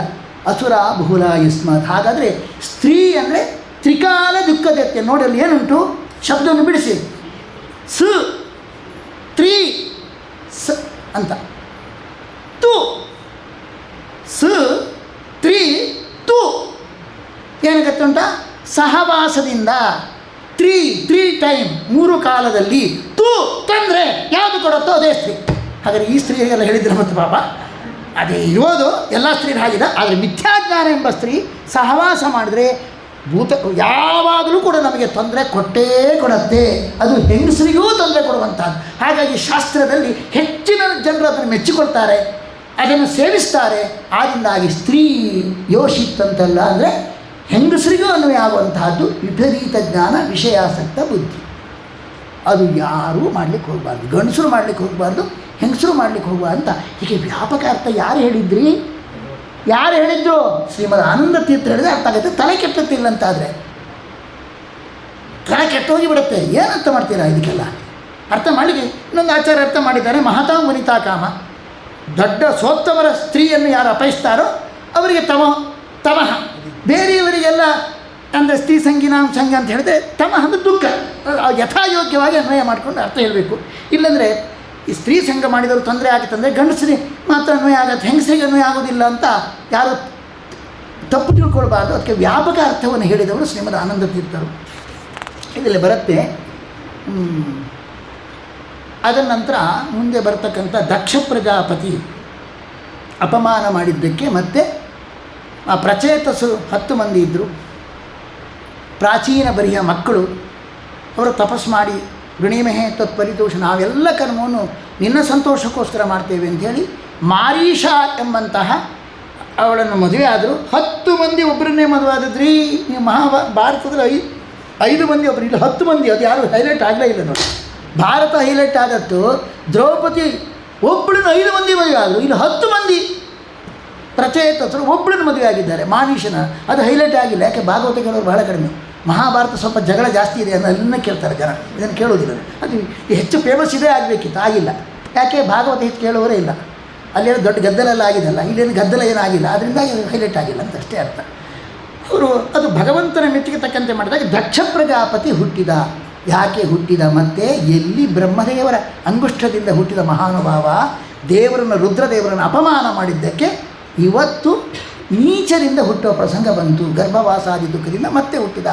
ಮಹದವಜ್ಞಾನ ರುದ್ರದೇವರಿಗೆ ಮಾಡಿದ ಅಪರಾಧದಿಂದ ಅವನು ಮತ್ತೆ ಹುಟ್ಟಬೇಕಾಯಿತು ಅಂತ ಹೇಳ್ತಾರೆ. ಆದರೆ ಅವನು ದಕ್ಷ, ತಾನು ಕೈಗೊಂಡ ಸಂತಾನ ಅಭಿವೃದ್ಧಿ ಕೆಲಸದಲ್ಲಿ ದಕ್ಷನಾದ್ರಿಂದಾಗಿ ಅವನಿಗೆ ದಕ್ಷ ಅಂತ ಹೆಸರು ಬರುತ್ತೆ. 5ನೇ ಸ್ಕಂದ ನೋಡೋಣ, ಎಲ್ಲಿ ಚುಚ್ಚು ಅಷ್ಟೇ. 5ನೇ ಸ್ಕಂದದಲ್ಲಿ ಭರತನ ಭಗವಂತ ಋಷಭನಾಮಕ ಪರಮಾತ್ಮನ ಅವತಾರ, ವಿಶೇಷವಾಗಿ ಸನ್ಯಾಸ ಧರ್ಮದ ಬೋಧನೆ, ರಾಜ್ಯ ಯಜ್ಞವನ್ನು ತಾನು ಮಾಡಿ ತೋರಿಸಿದ್ದು, ಕೊನೆಗೆ ವಿಶೇಷವಾಗಿ ದೇವಾಸುರುಭ್ಯೋ ಭಗವಾನ್ ಪ್ರಧಾನ ಭವಪ್ಪರ ಸ್ತೋತ ಬಿರಿಂಚ ವೀರ ಸಮತ್ಪರೋಹಂ ಅಹಂ ದ್ವಿಜದೇವದೇವ ಅಂತ ತಾರತಮ್ಯ ಜ್ಞಾನ ಅಲ್ಲಿ ಭಗವಂತ ಹೇಳ್ತಾನೆ. ಎಲ್ಲ ದಕ್ಷಾದಿಗಳಿಗಿಂತ ಇಂದ್ರದೇವರು ಶ್ರೇಷ್ಠ, ಇಂದ್ರದೇವನಿಗಿಂತ ರುದ್ರ ಶ್ರೇಷ್ಠ, ರುದ್ರದೇವನಿಗಿಂತ ಚತುರ್ಮುಖ ಬ್ರಹ್ಮ ಶ್ರೇಷ್ಠ, ಅವನಿಗಿಂತ ನಾನು ಶ್ರೇಷ್ಠ, ನಿನಗಿಂತ ಯಾರು ಶ್ರೇಷ್ಠ? ಬ್ರಾಹ್ಮಣರು ಅಲ್ಲ. ಅಹಂ ದ್ವಿಜದೇವದೇವ, ದ್ವಿಜದೇವ, ದ್ವಿಜಗಳಿಂದ ದೇವರಿಂದ ನಾನು ಆರಾಧ್ಯ. ತಪ್ಪರ್ಥ ಆಗತ್ತೆ. ನನಗೆಲ್ಲ ಯಾರು ದೇವರಂದರೆ ಬ್ರಾಹ್ಮಣರ ದೇವರು ಅಂತ ಹಾಗೆ ಅರ್ಥ ಆಗತ್ತೆ. ಆಚಾರ್ಯ ಮೊದಲು ದ್ವಿಜಾನಾಂ ದೇವಾನಾಂ ಅಹಂ ಆರಾಧ್ಯ ದೇವ ಅಂತ ಆಚಾರ್ಯ ತಾತ್ಪರ್ಯದಲ್ಲಿ ಹೇಳ್ತಾರೆ. ಅದರ ತಾತ್ಪರ್ಯ ಇರ್ತಾರಂದರೆ ಕೇಳಿ, ದ್ವಿಜ ದೇವ ಅಂದರೆ ದ್ವಿಜರಲ್ಲಿ ಶ್ರೇಷ್ಠ ಯಾರು? ಈಗಿನ ಹೇಳಿದ ಯಾರು? ಚತುರ್ಮುಖ ಇದು ಬ್ರಾಹ್ಮಣರು. ಬ್ರಾಹ್ಮಣ ಸಂಘಕ್ಕೆ ಅಧ್ಯಕ್ಷರು ಯಾರು? ಭೃಗು ಋಷಿಗಳು. ಅವರಿಂದ ನಾನು ಆರಾಧ್ಯ. ದ್ವಿಜ ದೇವ ಅಂದರೆ ಇನ್ನೊಂದು ಅರ್ಥ. ದ್ವಿಜರಲ್ಲಿ ಶ್ರೇಷ್ಠರಾದವರು ಬ್ರಾಹ್ಮಣ ಜಾತಿಗೆ ಅಭಿಮಾನಿಗಳು ಯಾರು? ಭೃಗು ಋಷಿಗಳು. ಅವರಿಂದ ನಾನು ಆರಾಧ್ಯ. ಸರಸ್ವತಿ ನದಿ ತೀರದಲ್ಲಿ ತ್ರಿಮೂರ್ತಿಗಳಲ್ಲಿ ಯಾರಿಗೆ ಮಾಡಬೇಕು? ಬೇರೆ ಯಾರು? ಅಯ್ಯಪ್ಪ ಬಿಟ್ಬಿಡಿ. ಲೋಕದಲ್ಲಿ ಪ್ರಸಿದ್ಧ 3 ದೇವತೆಗಳು ಯಾರಿಗೆ ಮಾಡಬೇಕು? ಯಾರು ಶ್ರೇಷ್ಠ ಅಂತ ಜಿಜ್ಞಾಸ ಬಂತು. ಋಷಿಗಳಿಗೆ ತಮಗೆ ಸರಿಯಾಗಿ ತಿಳ್ಕೊಳ್ಳಿದ್ದು ಲೋಕದ ಜನರ ಸಂಶಯ ತಮ್ಮನ್ನು ಹೊತ್ತುಕೊಂಡು ಆ ಲೋಕದ ಜನರಿಗೆ ಸಂಶಯ ಪರಿಹಾರ ಮಾಡಲಿಕ್ಕೋಸ್ಕರ ಭೃಗು ಋಷಿಗಳು ಸತ್ವ ಪರೀಕ್ಷೆ ಮಾಡಿ ವಿಷ್ಣು ಶಾಂತನಾಗಿದ್ದಾನೆ ಅಂತ ತಿಳ್ಕೊಂಡು ವಿಷ್ಣುವಿಗೆ ವಿಶೇಷವಾಗಿ ಸರ್ವೋತ್ತಮತ್ವೇನ ಏನು ಸರಸ್ವತಿ ನದಿ ತೀರದಲ್ಲಿ ಅವನನ್ನು ಆರಾಧನೆ ಮಾಡಿದ್ರಿಂದಾಗಿ ಅವನೇ ಸರ್ವೋತ್ತಮ, ಅವನಿಗಿಂತ ಯಾರೂ ಉತ್ತಮ ಇಲ್ಲ ಅಂತ ತೀರ್ಮಾನ ಆಯಿತು ಅಂತ ಹೀಗೆ ಅರ್ಥ ಮಾಡಬೇಕು. ಅದಕ್ಕೆ ವಿವಿಕ್ತ ದೃಷ್ಟಿ ತದುತಾರ್ಹಣಂಬೆ. ದೇವಾಲಯವೇ ದೇವರಲ್ಲ. ಅಯ್ಯೋ ಇದೆಲ್ಲ ನನ್ನ ದೇವಾಲಯ. ದೇವರು ಹೇಳ್ತಾನೆ ಪರಮಾತ್ಮ, ಇವರೆಲ್ಲ ಜೀವರಾಶಿ ನನಗೆ ದೇವಾಲಯ. ದೇವಾಲಯಕ್ಕೆ ದೇವರ ಮೇಲೆ ಭಕ್ತಿ ಇದ್ದವರು ನೀವು ದೇವಾಲಯಕ್ಕೆ ಬೆಂಕಿ ಹಚ್ತೀರಾ? ದೇವಾಲಯಕ್ಕೆ ಬೆಂಕಿ ಹಚ್ತೀರಾ? ದೇವಾಲಯಕ್ಕೆ ಕಲ್ಲೆಸಿತೀರಾ? ಎಸಿತೀರಾ? ಇಲ್ಲ ಅಲ್ವಾ? ಹಾಗಾಗಿ ನೀವೆಲ್ಲ ಜೀವರಾಶಿಗಳು ನನಗೆ ಮಂದಿರ ಇದ್ದ ಹಾಗೆ. ಓಡಾಡುವ ಮಂದಿರ ಅವರನ್ನೆಲ್ಲ ಸಂತೋಷಪಡಿಸಿ, ಅವ್ರಿಗೆ ಹಿಂಸೆ ಮಾಡಬೇಡಿ.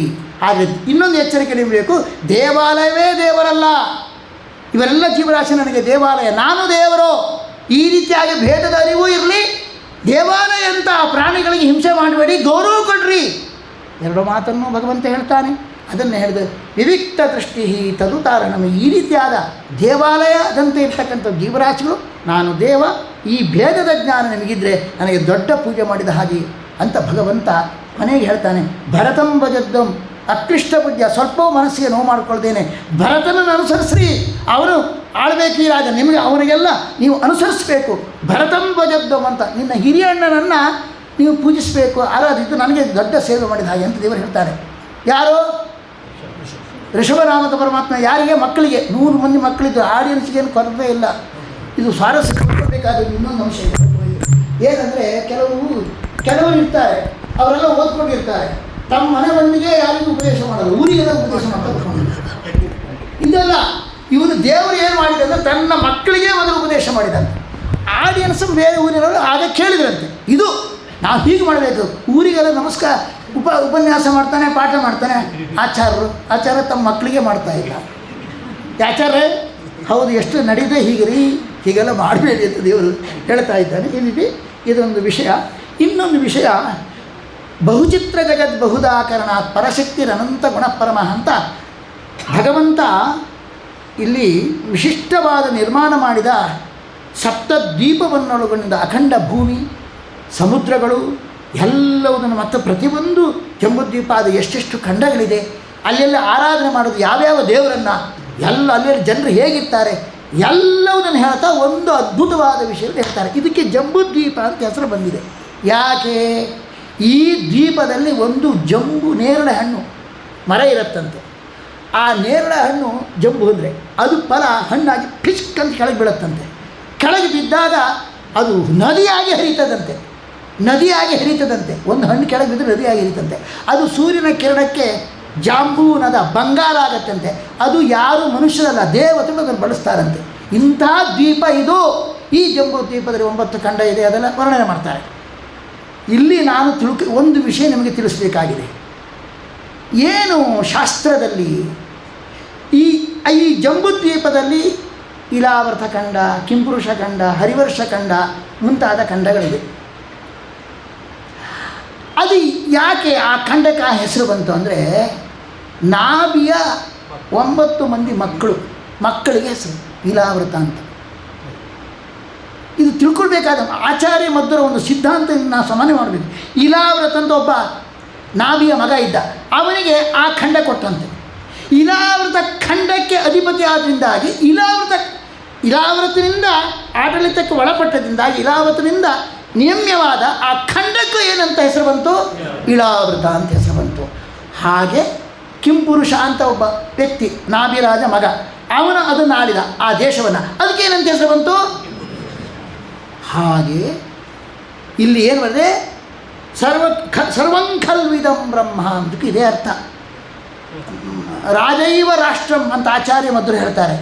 ರಾಷ್ಟ್ರವನ್ನು ರಾಜ ಅಂತ ಕರೀಬೇಕು. ಯಾಕೆ? ರಾಜನ ಸಂಪೂರ್ಣ ನಿಯಂತ್ರಣದಿಂದ. ಇಂದಿರಾ ಈಸ್ ಇಂಡಿಯಾ ತುರ್ತು ಪರಿಸ್ಥಿತಿಯ ಸಂದರ್ಭದಲ್ಲಿ ಸಂಪೂರ್ಣ ಅವರ ಹತೋಟಿಯಲ್ಲಿತ್ತು ಅಂತ ಅರ್ಥ ಅಲ್ವಾ?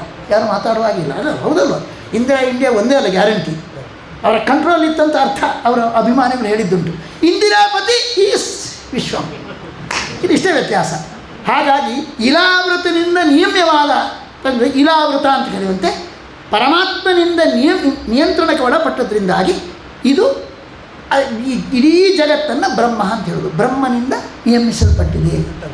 ರಾಜೈವ ರಾಷ್ಟ್ರಂ ಅಂತ ನಮ್ಗೆ ಗೊತ್ತಾಗೋದೆ. ಇಲಾವೃತ ಖಂಡ ನಿಯಮ್ಯವಾದದ್ದು ಇಲಾವೃತ ಅಂತ ಹೇಳ್ತೇವೆ, ಅವನ ಹೆಸರೇ ಬಂದಿದೆ.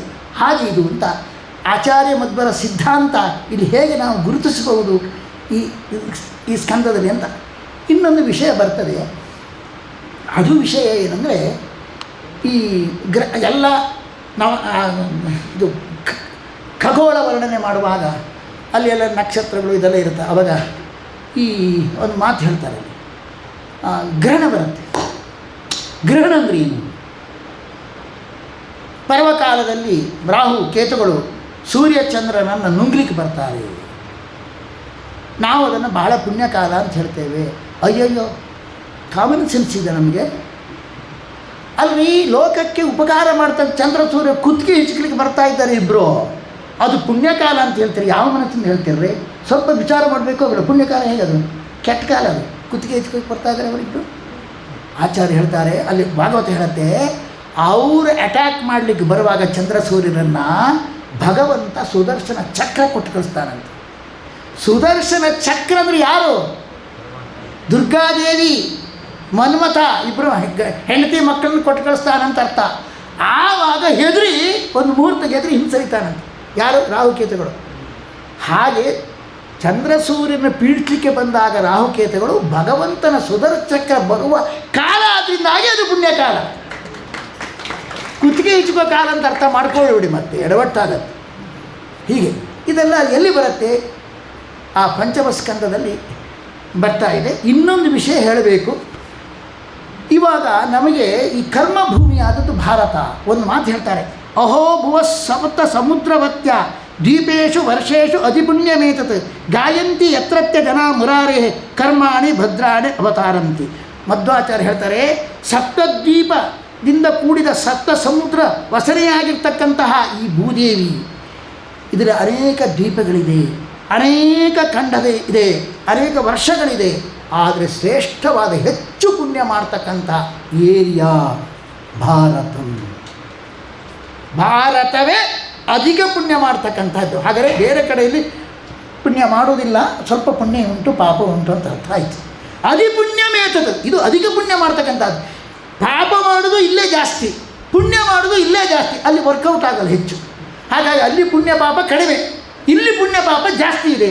ಯಾಕೆಂದರೆ ಆಚಾರ್ಯ ಮೊದಲು ಹೇಳ್ತಾರೆ, ಇಲ್ಲಿಯೇ ಜನರು ಇಲ್ಲಿ ಅವತಾರ ಮಾಡಿ ಭಗವಂತನ 10 ಅವತಾರಗಳ ಲೀಲೆಯನ್ನು ಅವನು ಮಾಡಿದ ಕರ್ಮಗಳನ್ನು ಚೆನ್ನಾಗಿ ಹಾಡಿ ಹೋಗಲಿ ವಿಶೇಷವಾದ ಭಕ್ತಿ ಮಾಡಿ ಉದ್ಧಾರ ಆಗ್ತಾರೆ.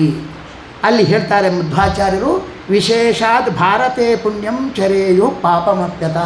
ಹೆಚ್ಚು ಕೌಂಟ್ ಆಗೋದು ಪಾಪವಾಗಲಿ ಪುಣ್ಯವಾಗಲಿ ಈ ಇಂಡಿಯಾದಲ್ಲಿ ಎಲ್ಲಿಂದ ಹೇಳ್ರಿ? ಇಂಡಿಯಾದ ಅವಧಿ ಎಷ್ಟು ಹೇಳ್ರಿ? ಹಿಮಾಲಯದಿಂದ ಆರಂಭಿಸಿ ಎಲ್ಲಿ ತನಕ? ಕನ್ಯಾಕುಮಾರಿ ತನಕ. ಆಸೇತೋ ಆ ಹಿಮಾಲಯ, ಅದು ಭರತ ಅಂದರೆ ಮನು ಆಳಿದ ಇದು ಏರಿಯಾ ಇಷ್ಟು. ಇಲ್ಲಿ ಇದಕ್ಕೆ ಭಾರತ ಅಂತ ಹೆಸರು ಬಂತು. ಭರತ ಚಕ್ರವರ್ತಿ ಅವನು ಇದನ್ನು ಆಡಿದ್ದಾರೆ. ಭಾರತ ವರ್ಷ ಅಷ್ಟೇ ಅಲ್ಲ, ಅಲ್ಲಿ ಮನು ಹೇಳ್ತಾನೆ, ಭರತೋ ಮನು ಆಳಿದ್ದಾನೆ. ಆದ್ದರಿಂದಾಗಿ ಇದಕ್ಕೆ ಭಾರತ ಅಂತ ಆ ಹೆಸರಿದೆ ಅಂತ ಒಂದು ಮಾತು ಇದೆ. ಅಂತೂ ಇಲ್ಲಿ ಪಾಪ ಹಾಗೆ ತಥೈವ ಭಗವದ್ಭಕ್ತಿ, ಪುಣ್ಯ ಪಾಪ ಮಾಡಲ್ಲ, ಭಗವದ್ಭಕ್ತಿ ಮಾಡೋದು ವಿಶೇಷವಾಗಿ ಇಲ್ಲೇ. ಆದ್ದರಿಂದಾಗಿ ನಾಣ್ಯ ವರ್ಷಕ ಬೇರೆ ವರ್ಷದಲ್ಲಿ ಅಷ್ಟು ಪುಣ್ಯ ಪಾಪ ಲೆಕ್ಕಕ್ಕೆ ಬರಲ್ಲ. ಹಾಗಾದರೆ ಬೇರೆ ಕಡೆಯಲ್ಲಿ ಪುಣ್ಯ ಪಾಪ ಇದೆ, ಇಲ್ಲಂತೇನಿಲ್ಲ, ಆದರೆ ಇಲ್ಲಿ ಬರುವಷ್ಟು ಅಲ್ಲಿ ಬರೋಲ್ಲ. ಹಾಗಾಗಿ ಇದು ಅಧಿಕ ಪುಣ್ಯವಾದದ್ದು ಮಹಾಭಾರತ. ಅಂದಾಗ ಮೇರಾ ಭಾರತ್ ಮಹಾನ್ ಅಂತ ಹೇಳಿದ್ದಾರೆ ಅಂತ ಹೇಳ್ತಾ, ಇಲ್ಲಿ ಅವನಿಗೆ 3 ಜನ್ಮ ಕೊಟ್ಟರು. ಯಾಕೆ? ಪ್ರಾರಬ್ಧ ಕರ್ಮ ಅವನಿಗೆ. ಆ ಭರತನಿಗೆ ಜಿಂಕೆ ದೇಹ ಕೊಟ್ಟು ಮತ್ತೆ ಜಡಭರತ ದೇಹ ಕೊಡ್ತಾರೆ. ಆ ಪ್ರಾರಬ್ಧ ಕರ್ಮವನ್ನು ತೆಗೆದುಹಾಕಿದರೆ ಸೀದಾ ಮೋಕ್ಷಕ್ಕೆ ಹೋಗ್ತಿದ್ದ. ಪರಮಾತ್ಮನಿಂದ ಸಾಕ್ಷಾತ್ತಾಗಿ ಉಪದೇಶ ಪಡೆದವನು ಯಾರು? ಭರತ. ಆವಾಗಲೇ ಸೀದಾ ಹೋಗ್ಬೋದಿತ್ತಲ್ಲ. ಅವನ ಪ್ರಾರಬ್ಧ ಕರ್ಮವನ್ನು ಭಸ್ಮ ಮಾಡದೇನೆ ಅವನ ಮತ್ತೆ 2 ಜನ್ಮ ಕೊಟ್ಟು ಒದ್ದಾಡಿಸಿದ್ನಲ್ಲ. ಓಕೆ, ಈಗ ಅರ್ಥ ಆಗತ್ತೆ. ರಘುವಣನಂಥ ಮಹಾತ್ಮನಿಗೆ ಜ್ಞಾನೋಪದೇಶ ಮಾಡಿ ಅವನ ಸ್ವರೂಪ ಉದ್ಧಾರ ಮಾಡಲಿಕ್ಕೆ ಅವನು ಹೋಗಿದ್ದರೆ ಸೀದಾ ರಘುವಣನಂಥವನಿಗೆ ಉಪದೇಶ ಮಾಡಲಿಕ್ಕೆ ಯಾವ ಜ್ಞಾನವೂ ಸಿಗ್ತಾ ಇದ್ದಿಲ್ಲ. ಹಾಗಾಗಿ ಒಬ್ಬ ಜ್ಞಾನಿ ಆಗಿದ್ದರೂ ಕೂಡ ಅವನ ಪುಣ್ಯ ಪಾಪಕ ಪ್ರಾರಬ್ಧ ಕರ್ಮವನ್ನು ಮಾತ್ರ ದೇವರು ಉಳಿಸ್ಕೊಳ್ತಾನಂತ, ಭಸ್ಮ ಮಾಡಲ್ಲ ಅಂತೆ. ಇದ್ದಕ್ಕಿದ್ದಾಗೆ ಪ್ರಾರಬ್ಧ ಕರ್ಮವನ್ನೂ ಕೂಡ ನಾಶ ಮಾಡಿದರೆ ಸೀದಾ ಮೋಕ್ಷಕ್ಕೆ ಹೋಗಿಬಿಡ್ತಾರೆ. ಆದರೆ ದೇವ್ರನ್ನ ಕಂಡವರು ಉಪದೇಶ ಮಾಡಬೇಕು. ಕುರುಡರು ಉಪದೇಶ ಮಾಡಿದ್ರೆ ಎಫೆಕ್ಟ್ ಆಗೋಲ್ಲ. ದೇವ್ರನ್ನ ಅವನು ಇರಬೇಕು, ಪ್ರಾರಬ್ಧಕ್ಕೆ ಅವನು ಇರಬೇಕು. ಇದ್ರೇ ಅವನಿಗೆ ಇಂತಹ ರಘುಗಣನಂಥವರಿಗೆ ಉಪದೇಶ ಮಾಡಲಿಕ್ಕೆ ಅನುಕೂಲ ಆಗಿ ಉದ್ಧಾರ. ಅವನು ಯಾಕೆಂದರೆ ಯಾವಾಗಲೂ ಅಷ್ಟೇ ಪ್ರಾರಬ್ಧ ಕರ್ಮವಶಾತ್ ಮತ್ತು ನಾವು ಈ ಭಾರತದಲ್ಲೇ ಇದ್ದು ಇಲ್ಲಿ ಕರ್ಮ ಮಾಡ್ತಾ ಇದ್ದರೆ ವಿಶೇಷ ಅವನಿಗೆ ಆನಂದ ಸಿಗುತ್ತೆ. ಆ ಕರ್ಮಕ್ಕೆ ಸಿಕ್ಕಾಪಟ್ಟೆ ಬೆಲೆ ಇರುತ್ತೆ. ಅದು ಒಂದು ಕಾರಣ. ಮತ್ತು ಇಂಥವ್ರನ್ನು ಉದ್ಧಾರ ಮಾಡಲಿಕ್ಕಾಗತ್ತೆ. ಅದಕ್ಕೆ ಭಗವಂತ ಪ್ರಾರಬ್ಧ ಕರ್ಮವನ್ನು ನಾಶ ಮಾಡದೆ ಇಟ್ಕೊಳ್ತಾನೆ, ಭೂಲೋಕದ ಇಳಿಸ್ತಾನೆ. ಹೋಗು ಇದ್ದವರಿಗೆಲ್ಲ ಉಪದೇಶ ಮಾಡು, ನೀನು ಪುಣ್ಯ ಕಟ್ಕೋ, ಅವನನ್ನು ಉದ್ಧಾರ ಮಾಡು. ಇದು ದೇವರ ಪ್ಲ್ಯಾನ್. ಹಾಗಾಗಿ ದೇವರು ನಿರ್ಧಾರ ಸಂಚಿತ ಕರ್ಮವನ್ನೆಲ್ಲ ಮಾಡಿದ್ರೆ ಮುಂದಿನ ಬಂದ ಕರ್ಮವು ಕೂಡ ಏನು ಅಂಟದಂತ ಮಾಡ್ತಾರಂತೆ. ಈ ಯಾಕೆ ಪುಡ್ಕೋಸಿ ಈ ಪ್ರಾರಬ್ಧ ಕರ್ಮವನ್ನು ಕೂಡ ಭಸ್ಮ ಮಾಡ್ಬೋದು ಅಂದರೆ ಹಾಗೆ ಮಾಡಿಬಿಟ್ರೆ ಅವರಿಗೆ ಇಬ್ಬರಿಗೂ ಲಾಸ್ ಆಗಿರುತ್ತೆ. ತಾವರಿಗೆ ರಘುಗಣಂಥವ್ರಿಗೆ ಜ್ಞಾನ ಸಿಗೋಲ್ಲ, ಇವರು ಸಾಧನೆ ಮಾಡಿದಾಗ ಆಗೋದಿಲ್ಲ. ಇವರು ಒಂದೊಂದು ಜ್ಞಾನ ಬಂದ ನಂತರ ಒಂದೊಂದು ಕರ್ಮ ಮಾಡಿದ್ರು ಸಿಕ್ಕಾಪಟ್ಟೆ ಫಲ, ಅದಕ್ಕೆ ಅದು ಜಾಸ್ತಿ ಫಲ ಬರಬೇಕು ಅವನಿಗೆ ಅಂತ ಹಾಗೆ ಉಳಿಸ್ಕೊಳ್ತಾನೆ. ಅದು ಕಾರುಣ್ಯವೇ ವಿನಃ ಅದು ನಿರ್ದಯತೆಯನ್ನು ಮಾಡಿದ್ದಲ್ಲ ಅಂತ ಹೇಳ್ತಾ ಇದ್ದಾರೆ. ಇಷ್ಟು ಹೇಳಿ ಈ ನರಕಗಳನ್ನೆಲ್ಲ ಬಹುಚಿತ್ರ ಜಗತ್ ಬಹುದಾಕರಣ ಪರಶಕ್ತಿರನಂತ ಗುಣಪರಮಃ ಅಂತ ಹೇಳಿದ ಹಾಗೆ ಸ್ಥೂಲ ಪ್ರತಿಮಾ ರೂಪ ಇದು. ಯಾಕೆಂದರೆ ಎಲ್ಲ ಇದು ಸ್ಥೂಲ ಪ್ರತಿಮೆ. ಯಾಕೆ? ಇದು ಭಗವಂತನ ಪ್ರತಿಮೆ, ಜಡ ಪ್ರತಿಮೆ. ಇದು ಅವನದ್ದು ಜ್ಞಾನಾನಂದಮಯವಾದ ಪ್ರತಿಮೆಯಲ್ಲೇನೆ ಜಡ ಪ್ರತಿಮೆಯಾದ ಈ ಬ್ರಹ್ಮಾಂಡ ಭಾಂಡ ಇದೆ, ಅದು ಜಡ ಪ್ರತಿಮೆ. ಭಗವಂತನ ಚಿನ್ಮಯ ಪ್ರತಿಮೆ ಇದೆ, ಅದಕ್ಕೆ ಅದು ಸ್ಥೂಲ ಭಗವದ್ರೂಪ ಅಂತ ಇಲ್ಲಿ ಚಿಂತನೆ ಮಾಡಬೇಕು. ಬಹುಚಿತ್ರ ಜಗದ ಚಿತ್ರ ವಿಚಿತ್ರವಾದ ಜಗತ್ತನ್ನು ಭಗವಂತ ಸೃಷ್ಟಿ ಮಾಡಿದ್ದಾನೆ ಅಂತ ತಿಳ್ಕೊಂಡಾಗ ದೇವರಲ್ಲಿ ಆ ಭಕ್ತಿ ಜಾಸ್ತಿ ಆಗತ್ತೆ. ಆ ಕಾರಣದಿಂದ ಅದನ್ನು ಹೇಳಿ ನರಕವನ್ನು ಕೂಡ ವರ್ಣನೆ ಮಾಡಿದ್ದಾರೆ. ನರಕಕ್ಕೆ ದಾರಿ ಅದನ್ನು ಬಿಡಿಸ್ಕೊಳ್ಬೇಕಾದ್ರೆ ಏನು ಆಯ್ತಂತ ನಮ್ಮ ಶುಕ ಇದು ಕಥೆಯನ್ನು ಹೇಳಿ, ಅಜಾಮಿಳನ ಕಥೆಯನ್ನು ಹೇಳಿ ವಿಶೇಷವಾಗಿ ಹರಿನಾಮ ಸ್ಮರಣೆಗೆ ಎಲ್ಲ ಪಾಪವನ್ನು ಪರಿಹಾರ ಮಾಡುತ್ತೆ ಅಂತ ಹೇಳುವ ಕಥೆವರೆಗೆ ಬಂದಿದ್ದಾರೆ. ಮತ್ತು 450 ಉಪನ್ಯಾಸ ಮಾಡಲಿಕ್ಕೇನು ಕೃಷ್ಣಾರ್ಪಣ ಅಂತ ಇದೆ.